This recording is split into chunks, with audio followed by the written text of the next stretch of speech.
Sir ఇప్పుడు ఇందాక మనం మాట్లాడుకున్నట్లుగా ఈ 3 ప్రాబ్లమ్స్ గురించి ఇన్సామ్నియా, న్యూరోపతి అండ్ వర్టిగో వీటన్నిటికీ ఒకదానికొకటి కనెక్షన్ ఉందా సార్?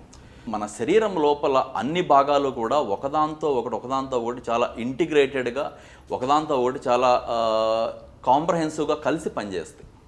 అలాంటప్పుడు ఈ లక్షణాలు ఈ జబ్బులు ఇవన్నీ కూడా ఏంటంటే నరం తన పని తను సక్రమంగా చేయట్లేదు, మనిషి లోపల ఒక బ్యాలెన్స్ మెకానిజం ఉంటుంది, ఆ బ్యాలెన్స్ మెకానిజం సక్రమంగా పనిచేయట్లేదు, నిద్రకు సంబంధించి నిద్రను తెప్పించే కొన్ని రకాల హార్మోన్ సిస్టమ్స్ ఉంటాయి, అవి సక్రమంగా పనిచేయట్లేదు.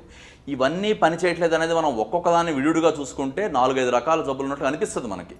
కానీ వాస్తవానికి వీటన్నిటి వెనకమాల 2-3 కెమికల్స్ ఉండకూడనివి ఎక్కువ ఉండటము, ఉండాల్సిన తక్కువ ఉండటము జరుగుతుంది. ఆ 2-3 కనుక మనం పికప్ చేయగలిగి వాటిని కనిపెట్టగలిగితే ట్రీట్మెంట్ అనేది ఈజీగా ఉంటుంది. అందువలన ఈ లక్షణాలు ఎప్పుడూ కూడా ఇంకొక దాంతో కలిసే ఉంటాయి. ఒక రకంగా చెప్పాలంటే నరం సరిగ్గా పని చేయట్లేదు అనే లక్షణం ఉన్న మనిషికి ఈవెన్ గ్యాస్ ట్రబుల్ కూడా ఉంటుంది. వాళ్ళేమనుకుంటారంటే నాది గ్యాస్ ట్రబుల్ వేరే జబ్బు అనుకుంటారు.